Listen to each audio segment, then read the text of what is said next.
Pärnu lahe Rotary klubi viis 2024. aastal ellu märkimisväärse projekti, mille raames loodi ligipääs merele ujuvate ratastoolide ja kohandatud rajatiste abil. Lisaks on seal erivajadustega inimestele mõeldud tõstukiga riietusruumid ja spetsiaalsed lamamistoolid terrassil. Liikumispuudega inimestele on ujuva ratastooli kasutamine tasuta.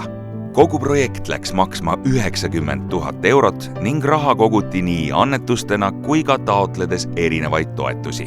Algatuse eesmärk on pakkuda turvalist ja mugavat keskkonda nii liikumispuudega inimestele kui ka nende saatjatele. Avamisel said paljud erivajadustega inimesed lõpuks ometi oma lapsepõlve unistuse täita ja merevette minna.